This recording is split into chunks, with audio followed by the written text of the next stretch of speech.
ಮನುಷ್ಯ ಎಷ್ಟೇ ಪಂಡಿತನಾದರೂ ಹುಟ್ಟುವ ಮುನ್ನ ಯಾರು ಹೆರುವರು ಮತ್ತೆ ಸತ್ತ ನಂತರ ಯಾರು ಹೊರುವರು ಎಂದು ತಿಳಿಯದು. ಹಾಗೇ ಅರಳಿದ ಹೂವಿಗೂ ತಿಳಿದಿರುವುದಿಲ್ಲ, ಬೆಳಿಗ್ಗೆ ಆದರೆ ಹೋಗುವುದು ಮಂದಿರಕ್ಕೋ ಅಥವಾ ಮಸಣಕ್ಕೋ ಅಂತ. ಆದ್ದರಿಂದ ಜೀವನದ ಪ್ರತಿ ಕ್ಷಣವನ್ನು ಆನಂದಿಸೋಣ, ಪ್ರತಿಯೊಂದು ದಿನವನ್ನು ಶುಭ ದಿನವೆಂದು ಸಕಾರಾತ್ಮಕವಾಗಿ ಭಾವಿಸೋಣ. ಇಂದಿನ ದಿನವೇ ಶುಭ ದಿನ, ಇಂದಿನ ವಾರ ಶುಭವಾರ, ಇಂದಿನ ತಾರೆ ಶುಭ ತಾರೆ, ಇಂದಿನ ಯೋಗ ಶುಭ ಯೋಗ, ಇಂದಿನ ಲಗ್ನ ಶುಭ ಲಗ್ನ ಎನ್ನುತ್ತಾರೆ ಪುರಂದರದಾಸರು. ಪ್ರತಿ ದಿನವನ್ನು ಅದೃಷ್ಟದ ದಿನವೆಂದು ಭಾವಿಸೋಣ. ಹೀಗೆ ಜೀವಿಸುವ ಆಯ್ಕೆಯು ನಮ್ಮದೇ ಆಗಿರುತ್ತದೆ. Hi hello good morning friends. ಇವತ್ತಿನ ವ್ಲಾಗ್ ಶುರು ಮಾಡೋದಕ್ಕೆ ಮುಂಚೆ ಎಲ್ಲರೂ ನನ್ನ ಚಾನಲ್ನ ಸಬ್ಸ್ಕ್ರೈಬ್ ಮಾಡಿ, ಶೇರ್ ಮಾಡಿ, ಲೈಕ್ ಮಾಡಿ, ಹಾಗೆ ಸಪೋರ್ಟ್ ಮಾಡಿ. ತುಂಬ ಜನ ನನ್ನ ವೀಡಿಯೋಸ್ನ ನೋಡ್ತಿದ್ದೀರಾ, ಆದರೆ ಇನ್ನೂ ಸಬ್ಸ್ಕ್ರೈಬ್ ಆಗಿಲ್ಲ. ದಯವಿಟ್ಟು ಸಬ್ಸ್ಕ್ರೈಬ್ ಆಗಿ ವಿಡಿಯೋ ನೋಡಿ ಅಂತ ಕೇಳ್ಕೊಳ್ತಾ ಇದ್ದೀನಿ. ನಿನ್ನೆ ಅಮ್ಮ ಮನೆಗೆ ಹೋಗಿದ್ವಿ, ಬೆಳಗ್ಗೆ ಬರೋದು ಸ್ವಲ್ಪ ಲೇಟ್ ಆಯಿತು.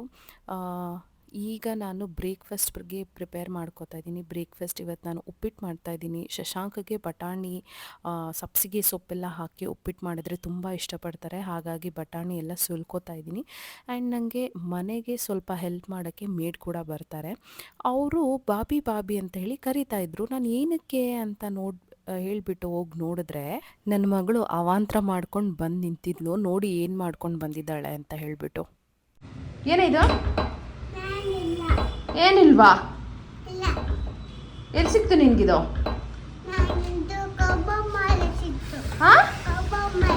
ಎಲ್ಲಿ? ಕಬೋರ್ಡ್ ಮೇಲೆ ಸಿಕ್ತಾ? ಇದೇ ಆಗೋಯ್ತು ನಿಂದು. ಬಾರ್ಸಾಕ್ಬಿಡ್ತೀನಿ ನೋಡು. ಏನ್ ಬೇಕು? ಏನಕ್ಕೆ ಬೇಕು ನಿಂಗೆ? ಹಿಂಗೆ ಹಚ್ಕೊಳ್ತಾರ ಕ್ರೀಮು? ಸ್ವಲ್ಪ ತಾನೇ ಹಚ್ಕೋಬೇಕು ಕ್ರೀಮ್ನ. ಏನ್ ಜಾಸ್ತಿ? ಹೋಗಿ ಮುಖ ತೊಳ್ಕೊ ಹೋಗು. ಸಾರಿ ಕೇಳು ನನಗೆ. ಇನ್ನೊಂದ್ಸಲ ಮುಟ್ಟಲ್ಲ ಹೇಳು. ಏನು ಮಾಡಿದ್ದಾಳೆ ಅಂದರೆ ಡ್ರೆಸ್ಸಿಂಗ್ ಟೇಬಲಲ್ಲಿ ನನ್ನ ಮಾಯಿಶ್ಚರೈಸರ್ ಎತ್ಕೊಂಡು ಚೆನ್ನಾಗಿ ಮುಖಕ್ಕೆ ಬಳ್ಕೊಂಡಿದ್ದಾಳೆ. ಆಮೇಲೆ ಪಾಟಿ ಮಾಡಬೇಕಂತ ವಾಶ್ರೂಮ್ಗೆ ಹೋಗಿ ಅಲ್ಲೂ ಬಿದ್ದುಬಿಟ್ಟಿದ್ದಾಳೆ. ಸೋಪೇನೋ ಹಾಕ್ಕೊಂಡು ಜಾರ್ಬಿಟ್ಟಿದ್ದಾಳೆ. ಅದಕ್ಕೆ ಮುಖ ಉದಿಸ್ಕೊಂಡು ಇವಾಗ ಅವ್ರ ಅಪ್ಪನ ಕೈಲಿ ಸ್ನಾನ ಮಾಡಿಸ್ಕೊತಾ ಇದ್ದಾಳೆ ನೋಡಿ.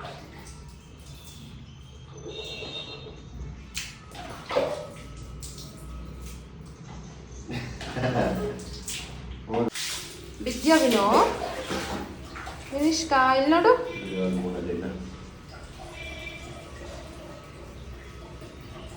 ವಿನೋ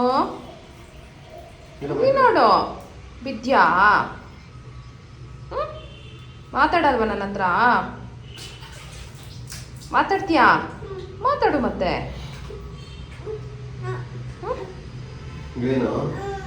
ವಿಡಿಯೋ ಮಾಡ್ತಾಳ. ಅಮ್ಮ ಏನ್ ಮಾಡಿದ್ಲು? ಅಮ್ಮ ಬೇಕಾ? ಅಮ್ಮ ಬೇಕಾ? ಇಲ್ಲೇ ನಿಂತಿದ್ದೀನಲ್ಲಮ್ಮ. ಯಾಕೆ ಪಪ್ಪ ಏನ್ ಮಾಡ್ತು? ಆಕೆ ಬಂಗಾರ ನೀನು ಪಾರ್ಟಿ ಅಂದಿದ್ದಾನೆ, ಇಳಿದ್ಬಿಟ್ಟು ಸೋಫಲ್ಲಿ ಕೂತ್ಕೊಂಡು ಆಟ ಆಡ್ತೀನಿ. ಸ್ನಾನ ಮುಗಿಸ್ಕೊಂಡು ರೆಡಿಯಾಗಿ ಅವಳು ಸ್ಕೂಲ್ಗೆ ಹೊರಟ್ಲು. ಅದಕ್ಕೆ ಮುಂಚೆ ಅಮ್ಮ ಮನೆಗೆ ಹೋಗಿ ಅಲ್ಲಿ ಯೂನಿಫಾರ್ಮ್ ಹಾಕ್ಕೊಂಡು ಸ್ವಲ್ಪ ಏನಾದರೂ ಬ್ರೇಕ್ಫಾಸ್ಟ್ ತಿಂದ್ಬಿಟ್ಟು ಹೋಗ್ತಾಳೆ.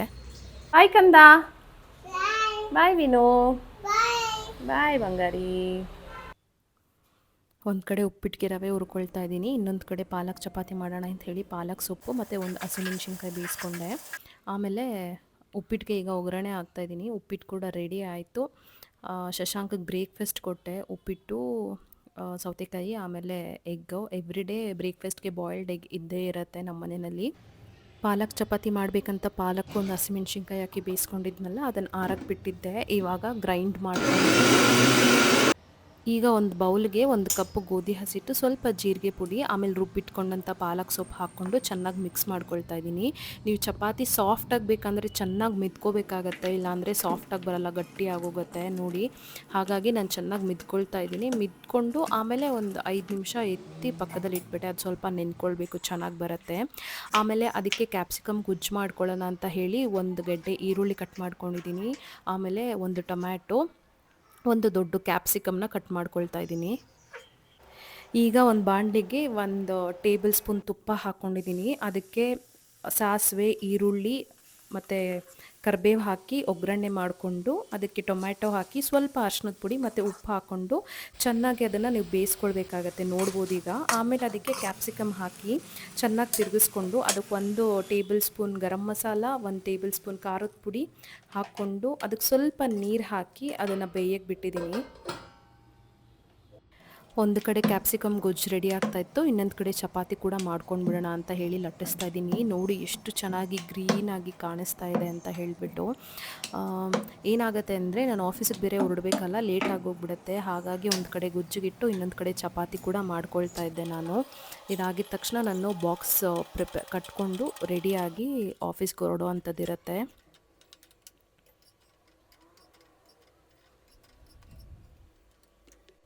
ಈಗ ನೋಡಿ ನಾನು ಲಂಚ್ ಬಾಕ್ಸ್ ಪ್ರಿಪೇರ್ ಮಾಡ್ಕೊಳ್ತಾ ಇದ್ದೀನಿ ನಾನು. ಎವ್ರಿ ಮೀಲಲ್ಲೂ ಒಳ್ಳೆ ಪ್ರೋಟೀನ್, ಫೈಬರ್, ಆಮೇಲೆ ಕಾರ್ಬ್ಸ್ ತೊಗೊಳ್ಳೋಕ್ಕೆ ಟ್ರೈ ಮಾಡ್ತೀನಿ ನಾನು. ಈಗ ನೀವು ನೋಡ್ಬೋದು ಎಗ್ ಬಂದು ಒಳ್ಳೆ ಪ್ರೋಟೀನ್, ಆಮೇಲೆ ಸೌತೆಕಾಯಿ, ಕ್ಯಾಪ್ಸಿಕಮ್ ಗೊಜ್ಜು ಮತ್ತು ಪಾಲಕ್ ಸೊಪ್ಪು ಇದೆಲ್ಲ ಒಳ್ಳೆ ಫೈಬರ್ ಆಗುತ್ತೆ. ಆ್ಯಂಡ್ ಗೋಧಿ ಹಸಿಟ್ಟಲ್ಲಿ ನಮಗೆ ಕಾರ್ಬ್ ಕೂಡ ಸಿಗುತ್ತೆ. ಇದು 3 ನಮ್ಮ ಎಲ್ಲ ಮೀಲಲ್ಲೂ ಇರಬೇಕಾಗತ್ತೆ. ಅಂದರೆ ಬ್ರೇಕ್ಫಾಸ್ಟ್, ಮಧ್ಯಾಹ್ನದ ಲಂಚು ಮತ್ತು ರಾತ್ರಿ ಊಟದಲ್ಲಿ ಇರಬೇಕಾಗತ್ತೆ. ಆವಾಗ ನಮ್ಮ ಆರೋಗ್ಯ ಸಮತೋಲನವಾಗಿರುತ್ತೆ ಅಂತ ಹೇಳ್ತೀನಿ. ಲಂಚ್ ಬಾಕ್ಸ್ ರೆಡಿ ಮಾಡ್ಕೊಂಡ್ಮೇಲೆ ಸ್ವಲ್ಪ ಬಟ್ಟೆ ಮಡಚಿಡೋದಿತ್ತು, ಅದನ್ನೆಲ್ಲ ಮಾಡಿ ಆಮೇಲೆ ಸ್ವಲ್ಪ ಮಿಷಿನ್ಗೆ ಬಟ್ಟೆ ಹಾಕೋದು ಕೂಡ ಇತ್ತು. ಅದನ್ನೆಲ್ಲ ಹಾಕಿಬಿಟ್ಟು ಆಫೀಸಿಗೆ ರೆಡಿಯಾಗಿ ನಾನು ಆಫೀಸಿಗೆ ಹೊರಟ್ಬಿಟ್ಟೆ. ಶಶಾಂಕ್ ಈವ್ನಿಂಗ್ ಬಂದು ಬಟ್ಟೆ ಒಣಗಾಕೊಳ್ತಾರೆ. ನೋಡಿದ್ರಲ್ಲ ಫ್ರೆಂಡ್ಸ್, ನನ್ನ ಡೇ ಹೇಗಿರುತ್ತೆ ಅಂತ. ಸೊ ನಾರ್ಮಲಿ ವೀಕ್ ಡೇಸಲ್ಲಿ ನನ್ನ ದಿನಚರಿ ಹೀಗೆ ಇರುತ್ತೆ. ಬೆಳಗ್ಗೆ ಅಮ್ಮ ಮನೆಯಿಂದ ಬಂದಿದ್ದು ಸ್ವಲ್ಪ ಲೇಟ್ ಆಯಿತು. ಬಂದಿದ್ದ ತಕ್ಷಣ ಸೀದಾ ಹೋಗಿ ಸ್ನಾನ ಮಾಡಿಕೊಂಡು ಡೈರೆಕ್ಟಾಗಿ ಕಿಚನ್ಗೆ ಹೋಗಿಬಿಟ್ಟೆ. ಬಿಕಾಸ್ ನನಗೆ ಬ್ರೇಕ್ಫಾಸ್ಟ್ ಮಾಡ್ಕೋಬೇಕಿತ್ತು, ಶಶಾಂಕಗೆ ಬ್ರೇಕ್ಫಾಸ್ಟ್ ಮಾಡಬೇಕಿತ್ತು. ಹಾಗೆ ಇವತ್ತು ನನಗೆ ಆಫೀಸ್ ಇದೆ, ಆಫೀಸ್ಗೆ ಹೋಗ್ತಾಯಿದ್ದೀನಿ. ಹಾಗಾಗಿ ನನಗೆ ಲಂಚ್ ಬಾಕ್ಸ್ ಕೂಡ ಪ್ರಿಪೇರ್ ಮಾಡ್ಕೋಬೇಕಿತ್ತು. ಹಾಗಾಗಿ ಎಲ್ಲ ಬೇಗ ಬ್ರೇಕ್ಫಾಸ್ಟು, ಲಂಚ್ ಎಲ್ಲನೂ ರೆಡಿ ಮಾಡಿಕೊಂಡು ಬಾಕ್ಸ್ ಕೂಡ ಎಲ್ಲ ರೆಡಿ ಮಾಡಿಕೊಂಡೆ. ಇವಾಗ ಕ್ಯಾಬ್ ಬರುತ್ತೆ, ನಾನು ಆಫೀಸ್ಗೆ ರೆಡಿಯಾಗಿ ಹೊರಡಬೇಕು. ಆ್ಯಂಡ್ ನೀವು ನಮ್ಮ ತಮ್ನೇಲಲ್ಲಿ ನೋಡಿರ್ಬೋದು ಯಾಕೆ ನಾನು ನನ್ನ ದೊಡ್ಡ ಮಗಳನ್ನು ವೀಡಿಯೋನಲ್ಲಿ ತೋರಿಸಲ್ಲ ಅಂತ ಹೇಳಿ. ಯಾಕೆ ಅಂತಂದರೆ ನನ್ನ ದೊಡ್ಡ ಮಗಳು ನಮ್ಮಮ್ಮ ಮನೇಲೇ ಇರೋದು ಜಾಸ್ತಿ, ನಮ್ಮ ಮನೇಲಿ ಇರೋದಕ್ಕಿಂತ ಅಲ್ಲಿರೋದೇ ಜಾಸ್ತಿ. ಯಾಕಂತಂದರೆ ನನಗೆ ನೀವು ನನ್ನ ಫಸ್ಟ್ ಇಂಟ್ರಡಕ್ಷನ್ ವ್ಲಾಗ್ ನೋಡಿದರೆ ಅದರಲ್ಲಿ ನಾನು ಹೇಳಿದ್ದೀನಿ ನಾನು MNC ಕಂಪ್ನಿಲಿ ವರ್ಕ್ ಮಾಡ್ತಿದ್ದೀನಿ. ಹಾಗಾಗಿ ನನ್ನ ವರ್ಕ್ ಟೈಮಿಂಗ್ ಸ್ವಲ್ಪ ಚೇಂಜ್ ಇರುತ್ತೆ. ನಾನು ಸ್ವಲ್ಪ ನನ್ನ ವರ್ಕಿಂಗ್ ಲೈಫಲ್ಲಿ ಬ್ಯುಸಿ ಇರ್ತೀನಿ. ಹಾಗಾಗಿ ಅವಳು ಅಮ್ಮ ಮನೇಲೇ ಇರೋದು ಹೆಚ್ಚು. ಆಮೇಲೆ ನಾನು ನನ್ನ ಬಾಣಂತನಕ್ಕೆ ಅಂತ ತಾಯಿ ಮನೆಗೆ ಹೋಗಿ ಅವಳು ಅಲ್ಲೇ ಬೆಳೆದಿದ್ದೇ ಜಾಸ್ತಿ. ನಮ್ಮ ಮನೇಲಿ ನನ್ನ ಜೊತೆ ಬೆಳೆದಿರೋಕ್ಕಿಂತ ಹೆಚ್ಚಾಗಿ ಅವಳು ನನ್ನ ತಾಯಿ ಜೊತೆ ಬೆಳೆದಿರೋದೇ ಹೆಚ್ಚು. ಹಾಗಾಗಿ ಅವಳು ಅಲ್ಲೇ ಇರ್ತಾಳೆ. ಆಮೇಲೆ ನನ್ನ ತಂದೆ ಕೂಡ ತೀರ್ಕೊಂಡು 1 ವರ್ಷ ಆಗ್ತಾ ಬಂತು. ಸೊ ನನ್ನ ತಂದೆ ತೀರ್ಕೊಂಡಾಗಿಂದ ಅವಳಿಗೆ ಅದು ಒಂದು ಥಾಟ್, ನಾನು ನಮ್ಮ ಅಜ್ಜಿ ಜೊತೆ ಇರಬೇಕು ಅಂತ ಹೇಳಿ. ಆ್ಯಂಡ್ ನನ್ನ ತಂದೆ ತೀರ್ಕೊಂಡು 1 ತಿಂಗಳಿಗೆ ನನ್ನ ತಂಗಿ ಮದುವೆ ಕೂಡ ಮಾಡಿಬಿಟ್ವಿ. ಸೊ ಅಮ್ಮ ಒಬ್ಬರೇ ಇರ್ತಾರೆ ಮನೆಯಲ್ಲಿ. ಅವಳಿಗೆ ಇಷ್ಟು ಚಿಕ್ಕ ಲೆವೆಲ್ಗೆ ಎಷ್ಟು ಮೆಚುರಿಟಿ ಅಂತ ಹೇಳಿದ್ರೆ, ಅವಳು ನನ್ನ ಅವ್ವ ಹತ್ರ ಇರಬೇಕು. ಅವಳು ಎಲ್ಲೇ ಹೋಗಲಿ, ಏನೇ ಮಾಡಲಿ, ರಾತ್ರಿ ಅವಳು 9:30 10 ಗಂಟೆಗೆ ಅವಳು ನಮ್ಮ ಅಜ್ಜಿ ಅವ್ರ ಅಜ್ಜಿ ಹತ್ರ ಹೋಗಿಬಿಡಬೇಕು ಅಂತ ಅವಳು ಯೋಚನೆ ಮಾಡ್ತಾಳೆ. ಮತ್ತು ಅವಳಿಗೆ ಸ್ಕೂಲ್ ಕೂಡ ಬೆಳಗ್ಗೆ 8 o'clockಗೆ ಇರೋದ್ರಿಂದ ನಾನು ನೈಟ್ ಆಫೀಸಿಂದ ಮನೆಗೆ ಬರೋಷ್ಟರಲ್ಲಿ 11:30 ಆಗೋಗಿರುತ್ತೆ. ಸೊ ಬೆಳಗ್ಗೆ ಅಮ್ಮ ಜೊತೆನೇ ಅವಳು ಇರೋದ್ರಿಂದ ಅಮ್ಮ ಎಬ್ಬರಿಸಿ ಅವಳನ್ನ ಸ್ಕೂಲಿಗೆಲ್ಲ ರೆಡಿ ಮಾಡಿ ಅವಳಿಗೆ ಬ್ರೇಕ್ಫಾಸ್ಟ್ ಎಲ್ಲ ಪ್ರಿಪೇರ್ ಮಾಡಿ ಅವಳನ್ನ ಕಳಿಸ್ತಾರೆ. ಆಮೇಲೆ ಚಿಕ್ಕ ಮಗಳು ನನ್ನ ಜೊತೇಲಿ ಇರ್ತಾಳೆ. ಬೆಳಗ್ಗೆ ಅವಳನ್ನ ಈಗ ಪ್ಲೇ ಹೋಮ್ಗೆ ಹಾಕಿದ್ದೀವಿ.